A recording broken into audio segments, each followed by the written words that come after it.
സഹകരണ എക്സൈസ് വകുപ്പ് മന്ത്രി എം ലിജുവിന് പുല്ലുകുളങ്ങര ശ്രീ ധർമ്മശാസ്താ ക്ഷേത്രത്തിൽ പഞ്ചസാര കൊണ്ട് തുലാഭാരം നടത്തി. ക്ഷേത്ര ഭരണ സംഘ അംഗവും ബ്ലോക്ക് കോൺഗ്രസ് സെക്രട്ടറിയുമായ എസ് ഗോപകുമാറിന്റെ വഴിപാടായാണ് തുലാഭാരം നടന്നത്. സഹകരണ എക്സൈസ് വകുപ്പ് മന്ത്രി എം ലിജുവിന് പുല്ലുകുളങ്ങര ശ്രീ ധർമ്മശാസ്താ ക്ഷേത്രത്തിൽ പഞ്ചസാര കൊണ്ട് തുലാഭാരം നടത്തി. ക്ഷേത്ര ഭരണസംഘ അംഗവും ബ്ലോക്ക് കോൺഗ്രസ് സെക്രട്ടറിയുമായ എസ് ഗോപകുമാറിന്റെ വഴിപാടായാണ് തുലാഭാരം നടന്നത്.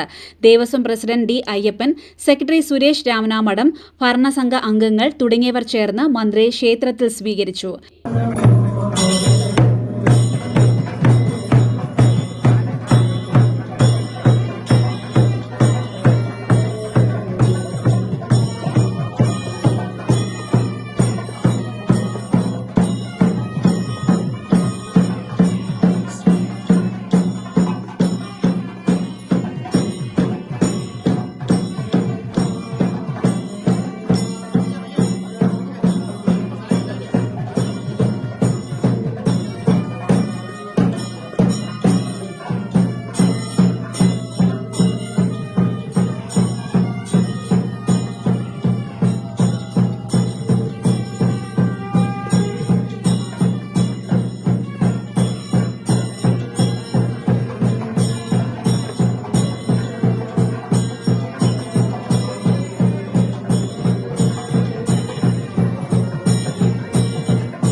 മേൽശാന്തി വെള്ളിമന സതീഷ് നമ്പൂതിരി, രാംകുമാർ നമ്പൂതിരി എന്നിവർ തുലാഭാര ചടങ്ങുകൾക്ക് കാർമ്മികത്വം വഹിച്ചു.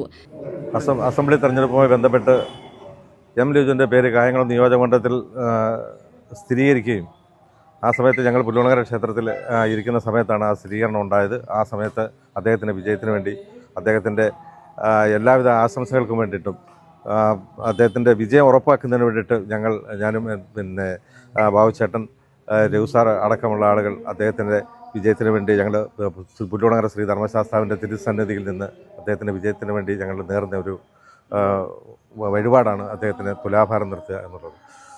കായംകുളത്തെ നിയമസഭാംഗമായി തിരഞ്ഞെടുക്കപ്പെടാൻ അവസരം ലഭിച്ചത് നിരവധി കായംകുളത്തുകാരുടെ അല്ലെങ്കിൽ സ്നേഹിക്കുന്ന നിരവധി മനുഷ്യരുടെ പ്രാർത്ഥനയും പിന്തുണയും കൊണ്ടാണ്. ഇന്ന് പുല്ലുകുളങ്ങര മഹാക്ഷേത്രത്തിൽ വന്ന് തൊടാനും തുലാഭാരത്തിൽ പങ്കെടുക്കുകയും ചെയ്തത്, തുലാഭാരത്തിൽ ചേർന്നത് എൻ്റെ വളരെ അടുപ്പമുള്ള ഒരു സുഹൃത്തും ജ്യേഷ്ഠ സഹോദരനുമായ ഗോവൻ ചേട്ടൻ്റെ ഒരു വഴിപാടാണ്. അമ്പലത്തിൽ ഇന്നൊരു തുലാഭാരം നടത്താമെന്നത് അതിൽ പങ്കുചേരാൻ വേണ്ടിയാണ് ഇവിടെ എത്തിയത്.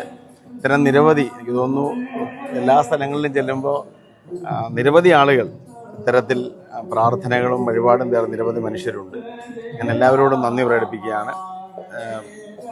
എല്ലാ പ്രാർത്ഥനയ്ക്കും പിന്തുണയ്ക്കും ഒരിക്കൽ കൂടി നന്ദി പ്രകടിപ്പിക്കും. CD net news, Kayamkulam.